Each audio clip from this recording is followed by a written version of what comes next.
ఓం మనము శిశుపాల వధం అనే గ్రంథాన్ని చూస్తున్నాము. దీనికి ఇంకో పేరేంటండి? మాఘం. మాఘ కావ్యం. మాఘం. మాఘం.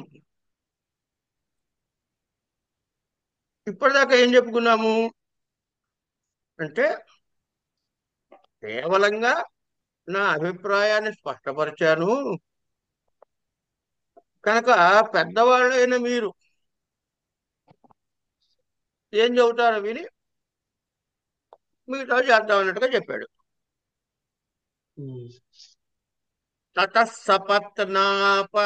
తతఃసపత్నాపయ అనయస్మర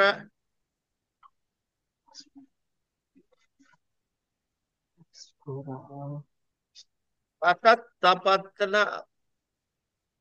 ఈ ప్రింట్ సరిగ్గా లేదు.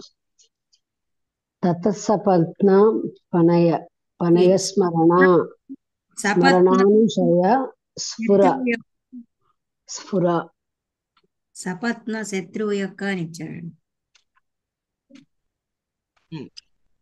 తతః సపత్నాపనయన నయనన్మరణానుశయ స్ఫురా ఓష్టేన రామో రామోష్టబింబ చుంబన చుంచునా. అది తతః. మీ దగ్గర ఎవరి పుస్తకం ఉందన్నారమ్మా? శిశుపాల వధం. వరలక్ష్మి గారిది, డాక్టర్ కె వరలక్ష్మి మేడం. నా దగ్గర పుస్తకం అందులో అయితే ప్రింటింగ్ క్లియర్ గా ఉంటుంది. ఉందండి. సరే. తతః అంటే ఆ తరువాత సపత్నాపనయన మరణానుశయ స్ఫురా. సపత్న అంటే శత్రువుల యొక్క, అపనయ అపకారము యొక్క, స్మరణ తలుచుకొనుట చేతనే, అనుశయ పరితాపము కలుగుట వల్ల, స్ఫుర అదురుచున్నటువంటి, రామో రామోష్టబింబ చుంబన చుంచున. రామ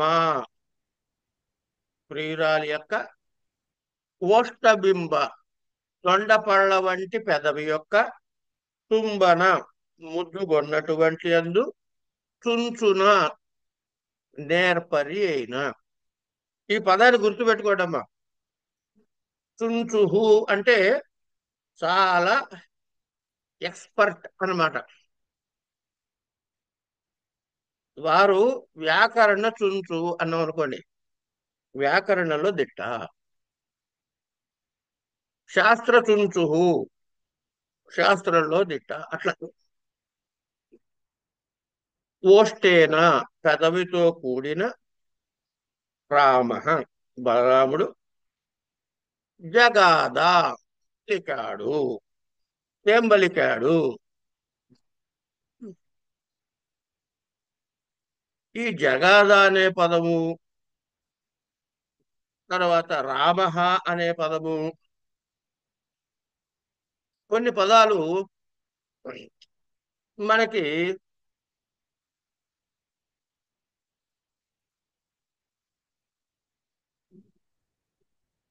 ఈ శ్లోకంలో కనపడకపోవచ్చు. ఎందుకంటే ఇక్కడి నుంచి వరుసగా కొన్ని శ్లోకాల పాటు ఈ బలరాముడి వర్ణనే కనపడుతుంది. కనుక అందులోకి ఇందులోకి కూడా ఉపయోగమయ్యేలాగా అన్వయం చేసుకుంటూ వెళ్లాల్సి ఉంటుంది అనమాట. అంటే ఏమైంది, ఈ బలరాముడిని మనం డిస్క్రైబ్ చేస్తున్నాం ఇక్కడ.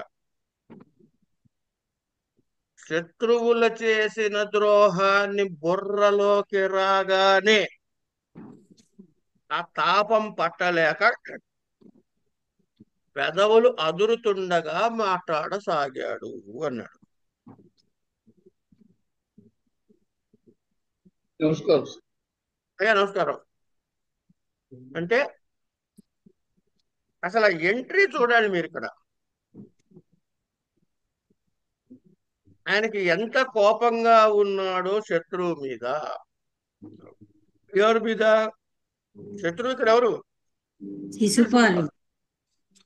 వాడి మీద ఎంత కోపంగా ఉన్నాడు అని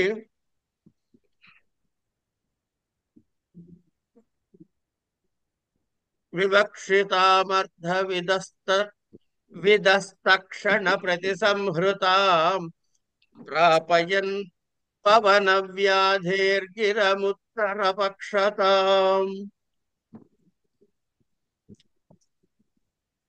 ఒక్క నిమిషం, మీ దగ్గర ఎవరి దగ్గర స్టడీ మెటీరియల్ ఉందా అమ్మా? ఉందండి. ఒకసారి తీసుకోరా ఎవరైనా. నమస్తే గురుగారు. నమస్తే నమస్తే.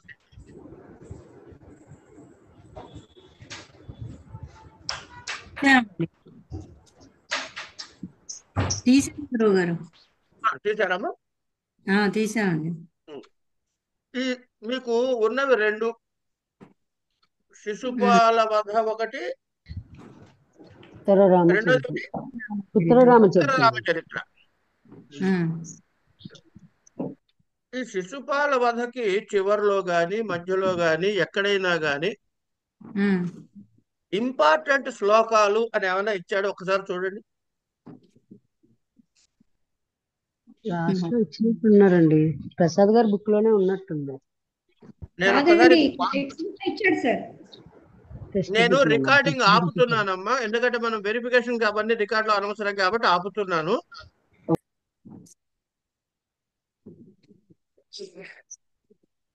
అని ఏం చెబుతున్నాడు? వివక్షితామర్థ విదస్తక్షణ ప్రతిసంహృతాం ప్రాపయన్ పవన వ్యాధేర్గిరముత్తర పక్షతాం.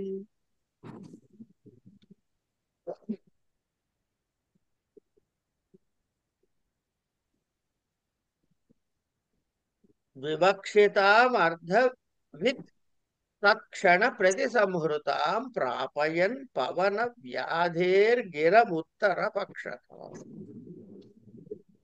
వివక్షితాం అంటే చెప్పదలిచినది, తక్షణ ప్రతిసంహృతాం ఏమండి?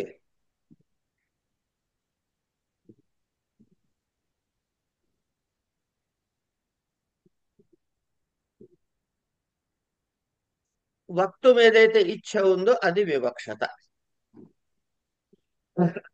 వక్తుమిష్ట వివక్షత. ఆయన ఏమిటవుతున్నప్పుడు తత్క్షణ అప్పుడే ప్రతిసంహృతాం ఆపుకోబడినటువంటి అర్థవిధ, అర్థం అంటే డబ్బులు కాదండి, కార్యజ్ఞుడైన, ఒక పనిని చేయటంలో నైపుణ్యము కలిగిన. ఇక్కడ చూడండి, మళ్ళీ పట్టుకోవాల్సిన పాయింట్ ఏంటంటే పవన వ్యాధేహి. ఏమండి?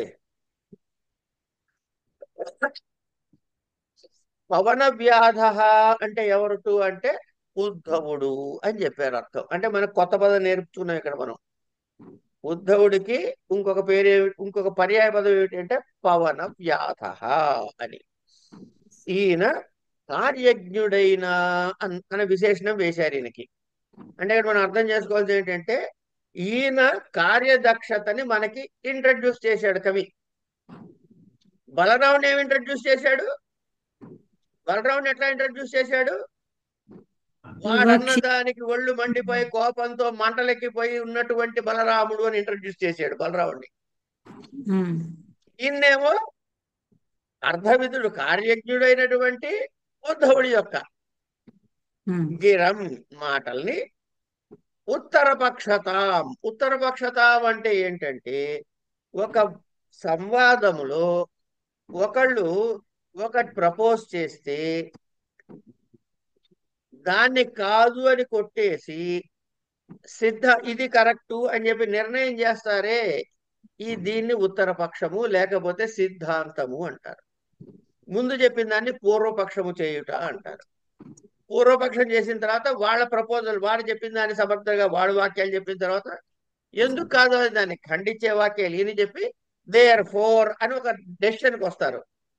వాదము ఎప్పుడు గెలవటానికి కాదు, ఇది గుర్తు పెట్టుకోవాల్సిన ముఖ్యమైన పాయింట్. వాదము ఎప్పుడు జరిగినా నిజ నిర్ధారణకి మాత్రమే. అర్థమైందండి? It is to find the truth, not to win or lose. అది కాదు అక్కడ పరీక్ష. చేస్తూ బలరామ స్వామి మాట్లాడాడు అన్నాడు.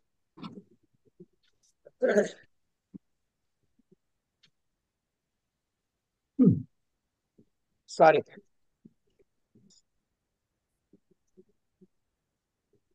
భూర్నయన్మదిరాస ఆస్వాదమద పాటలితద్యుతి రేవతీ వదనోచ్ఛిష్ట పరిపూత పుటే దృశౌ.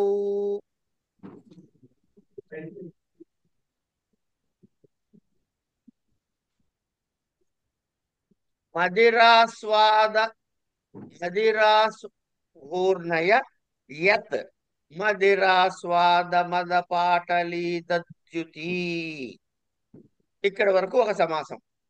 ఈ సమాసానికి అర్థం ఏమిటి అంటే మద్యము యొక్క ఆస్వాద, తాగటము చేతనైన, మద మత్తెక్కిన, కైపెక్కిన, పాటలిత ఎర్రబడినటువంటి, ద్యుతి కాంతి కలవి. ఎవరు అంటే రేవతి వదనోచ్ఛిష్ట పరిపూత పుటే. అది తర్వాత ఇంకో సమాసం. రేవతి, రేవతి దేవి యొక్క వదన నోటి అందలి, ఉచ్ఛిష్ట ఎంగిలి చేత, పరిపూత తొడవబడినటువంటి, పుటే గోళములు కల, దృశౌ నేత్రములు, ఘూర్ణయన్ త్రిప్పుచు అంటే కళ్ళతోటి మద్యము బాగా తాగి ఉండటం చేత. ఇప్పుడు బలరాముడు ఎలాంటి స్టేటస్ లో వచ్చాడు అర్థమైంది కదండి సభకి. కనుక మద్యము బాగా త్రాగి ఉండుట చేత, కైపెక్కి ఉన్నటువంటి, అందువల్ల ఎర్రబడినటువంటి, ఎట్లాట రేవతి దేవి యొక్క ముద్దు కొనటం చేత వివరములైన కళ్ళని తిప్పుతూ ఏం చెప్పాడయ్యా? ఆశ్లేషలోలుపవధూంత వధూస్తనకార్కస్య సాక్షిణాం. ఆశ్లేష లోలుప వధూ స్తన కార్కస్య సాక్షిణాం మ్లాపయన్న భిన్నమానోక్ష్ణైర్ వనమాలాం ముఖానిలైః. ఆశ్లేషలోలుపవధూః కార్కస్య కర్కశ కాదండి, కార్కస్య చదవండి, పర్వాలేదు, బాగుంది విజయ్ గారు. చదువుతాను. ఆశ్లేషలోలుపవధూ వధూః తన కార్కస్య సాక్షిణీం మ్లాపయన్నభిమానోష్ణైః వనమాలాం ముఖానిలైః. అంతే. ఇలా 1-4 సార్లు చదివితే మనకు కూడా నోటికి అలవాటు అవుతుంది శ్లోకం. మీకు వచ్చిందా?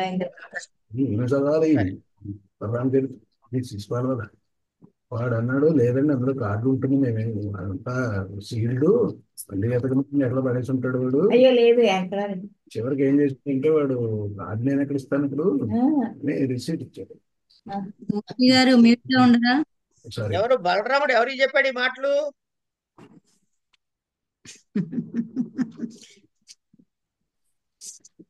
బలరాముడికి ఎవరికీ చెప్పలేదండి.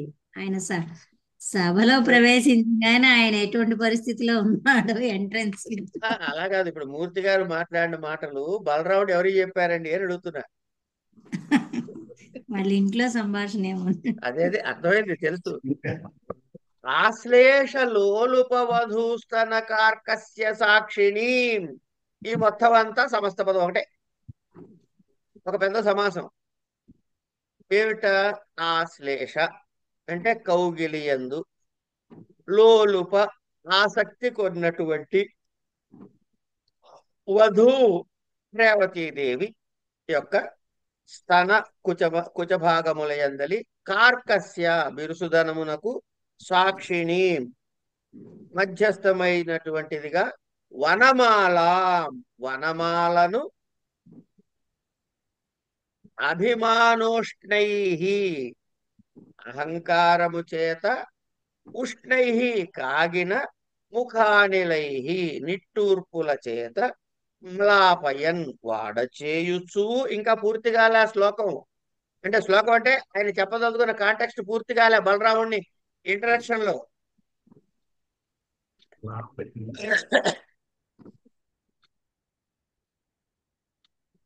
అంటే పువ్వులు దళములు వీటితో ఉన్నటువంటి ఒక స్త్రీ తన భార్యతో కలవటం వలన ఆ నలిగినటువంటి వనమాలతో, పైగా ఈయన కోపంతో ఊగిపోతున్నాడు. ఎలా ఊగిపోతున్నాడు? కోపంతో ఊగిపోతుంటే ఆ ఆ అహంకారం వల్ల వచ్చేటటువంటి వేడి నిట్టూర్పుల వల్ల వెచ్చనైనటువంటి ముఖమారుతములు అన్నాడు. అందుకనే ఏమండి, ముఖానిలై, అనిలము అంటే గాలి, ముఖానిలము ముఖం నుండి వెలువడుతున్నటువంటి ఉచ్ఛ్వాస నిశ్వాసాలతో ఆ ఆ దండ మాడిపోయిందిట. అది ఇక్కడ ఉన్నటువంటి విశేషం. దధత్ సంధ్యారుణ వ్యోమ స్ఫురత్కారానుకారిణీ ద్విషద్వేషోపరక్తాంగ సంగనే స్వేద విప్రుష.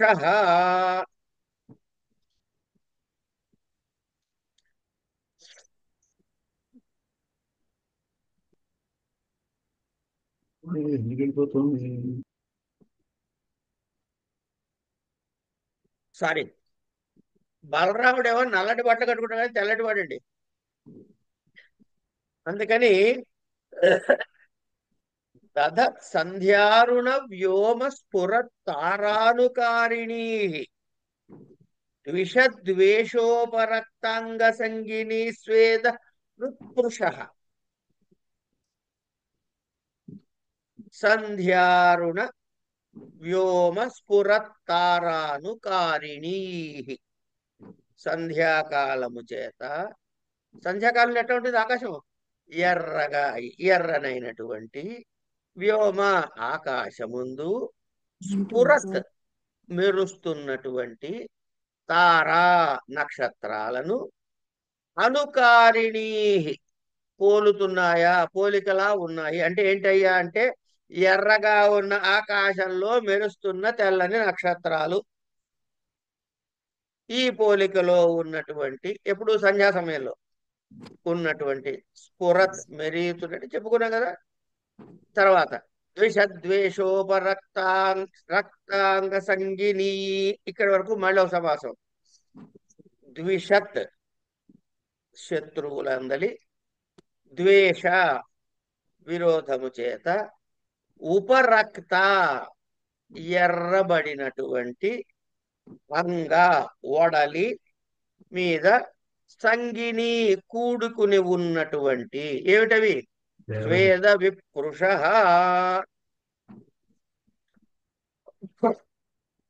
స్వేద చెమట బిందువులు, దధత్ ధరించుచున్న వాడై.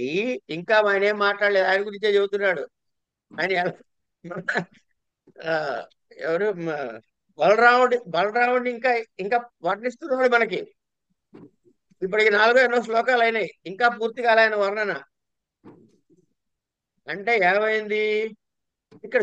అంటే ప్రారంభంలో ఏ మాటతో అయితే బిగించేశాడు, వాడికి ద్వేషంతో ఉన్నాడు అని, ఆ ద్వేషాన్ని ఎస్టాబ్లిష్ చేస్తున్నాడు. ఎట్లా ఎస్టాబ్లిష్ చేస్తున్నాడు? ప్రస్తుతము శారీరకమైనటువంటి రూపురేఖల ద్వారా ఆ కోపం ఎలా బయటపడుతుందో చూపిస్తున్నాడు. తర్వాత ఆయన మాట్లాడతాడు, అప్పుడు వాచకంగా ఎలా కోపాన్ని ప్రదర్శిస్తాడో చూద్దాం. కనుక ఈ విధంగా జరుగుతున్నటువంటి అని అంటే సంధ్యాకాలంలో ఆకాశమంతా ఎర్రగా అయిపోతే చుక్కలు మెరుస్తూ తెల్ల తెల్లగా కనపడ్డట్టుగా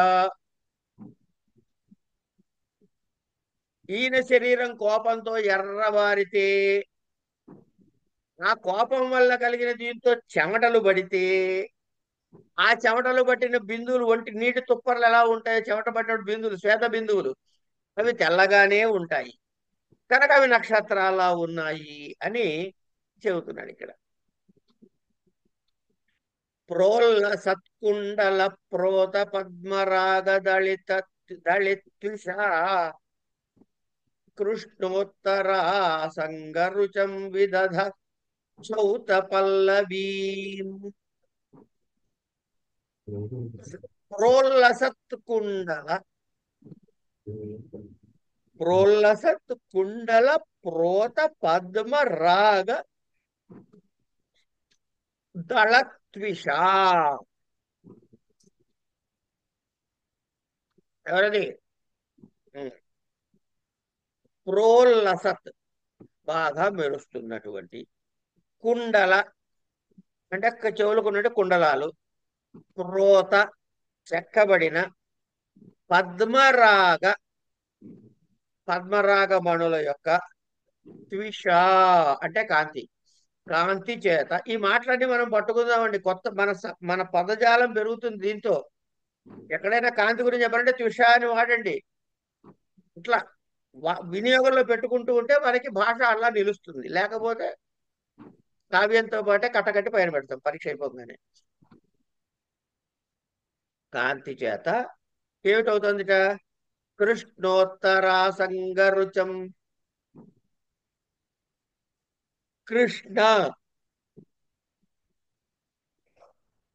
నల్లనైనటువంటి ఉత్తరాసంగం అంటే ఉత్తరీయము యొక్క రుచం, రుచి అన్న కాంతే, కాంతిని చౌత పల్లవీ.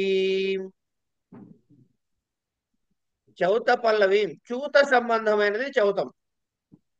చూతము అంటే మామిడి చెట్టు, మామిడి చెట్టుకి సంబంధించిన పల్లవములు అంటే మామిడి చిగుళ్ళు. అవి ఏ రంగులో ఉంటాయండి?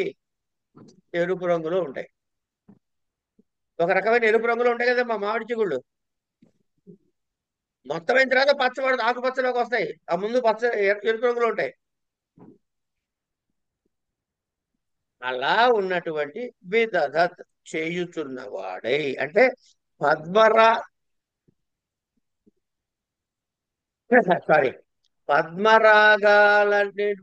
పద్మరాగాలతో ఉన్న కుండలాల యొక్క ఎర్రని కాంతి కలిగినటువంటి దేని మీద ఉంది? నల్లని ఉత్తరీయమును కలిగిన వాడు. నల్లని ఉత్తరీయం వేసుకున్నాడు, దాని మీద ఈ కుండలాలు ఏమన్నా ఎర్రటి కాంతి పడుతుంది. ఇది ఎలా ఉంది? మామిడి చెట్టు బోధ డార్క్ కలర్ లో ఉంటుంది, కానీ చిగుళ్ళు ఎర్ర రంగులో ఉంటాయి. అసలు వాళ్ళకి ఆ దర్శనం అంటే ఈ కవులందరూ కూడాను ప్రకృతితో మమైకైన వాళ్ళండి. మనకి ఎంతసేపు కాంక్రీట్ జంగిలే తప్ప ప్రకృతితో మనం ఎక్కడా కలవలేదండి. అందుకని మనకి భావాలు కూడా రావు. వాళ్ళు ప్రకృతితో బతికారు కనుక వాళ్ళ దృష్టికి కావ్య వస్తువులు బోల్డ్ కనపడతాయి. సరే, అలాంటి లేత మామిడి ఆకు వన్నెగలదానిగా చేయుచున్నటువంటి, ఇంకా పూర్తిగా ఆయన గురించి కకుద్మికన్యా వాసలబ్ధాధివాసయా ముఖామోదం మదిరయా కృతానువ్యాధముద్వమన్. ఇంకోటి కకుద్మికన్యా వక్త్రాంత. కకుద్మి కన్యా అంటే ఏమిటి? కన్యా, కకుద్మి కన్యా అంటే రేవతి దేవి యొక్క వక్త్ర ముఖము యొక్క అంతః వక్త్రాంతః లోపల వాసః ఉన్నటువంటి లబ్ధ పొందబడిన అధివాసయ వాసన కలిగిన మధిరయా మద్యము చేత కృతానువ్యాధం అంటే కలిసినటువంటి ముఖామోదం నోరు ఎందలి ఆమోదం సుగంధమును ఉద్వమన్ బయటపరుచుచు ఇంకా కాలే మనకు బలరాముడు క్యారెక్టర్ ఏమంటే 20వ శ్లోకం దాకా వచ్చాం. అంటే 6 శ్లోకాలు అయినా ఇప్పటికి అయినా పూర్తిగాలే.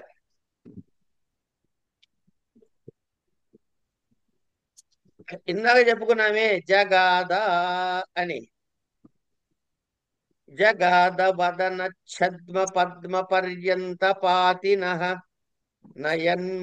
నయన్మధులిహ శైత్య ముదగ్ర దశనాంశుభిః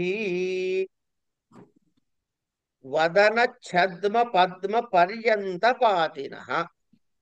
వదన ముఖము అనేటటువంటి ఛద్మము అంటే గనక కపటముగా, పద్మ కమలము యొక్క పర్యంత దగ్గరగా, పాతిన మెలుగుచున్న, మధులిహ తుమ్మెదలను, ఉదగ్ర దశనాంశుభిః ఉదగ్ర బాగా వెళ్లి విరిసియున్న, దశన దంతముల యొక్క, అంశుభిః అంశు అన్న కూడా మళ్ళీ కాంతి అండి.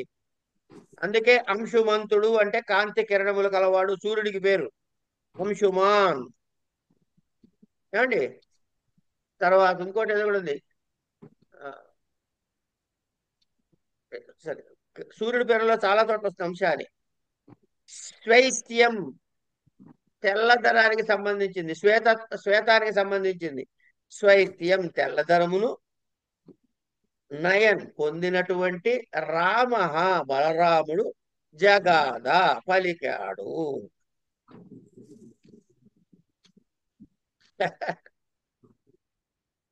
అంటే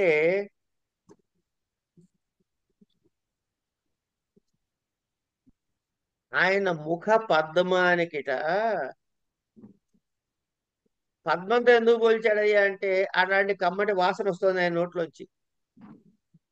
వాటికి ఆకర్షితులైన తుమ్మెదలు వచ్చాయా అన్నట్లు ఉంది అక్కడ వ్యవహారం. కనుక నోటి సువాసనలకి తుమ్మెదలు మూగుతుంటే దంతకాంతు చేత తెల్లబరిచిన బలరామస్వామి జగాద మాట్లాడటం ప్రారంభం చేశాడు. ఇక్కడ వరకు బలరాముడి క్యారెక్టర్, ఆయన పరిస్థితిని డిస్క్రైబ్ చేశారు. ఏ శ్లోకం వరకు? 21 వరకు. ఎక్కడి నుంచి? 13 నుంచి 14 లిస్ట్ ఇచ్చారుగా మీరు. 14 అనుకుంటా. 14 13 వరకు బలరాముడి వర్ణన అయిపోయింది. 13 నుంచి 20. ఈ 21 వరకు బలరాముడు ఎలా ఉన్నాడో చెప్పాడు మనకి. ఆయన మనం పరిస్థితి గమనించినట్టయితే ఆయన తాగేసున్నాడు,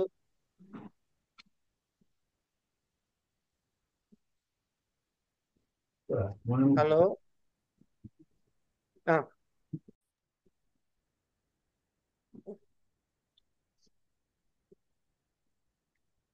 కనుక ఇక్కడ బలరాముడి క్యారెక్టర్ అయిపోయింది. ఇక్కడ ఆపేద్దాం. రేపటి నుంచి బలరాముడు ఏం మాట్లాడాడు అనే విషయాన్ని మనం చెప్పుకుందాం. ఇవాళకి ఇక్కడ ఆపేద్దాం.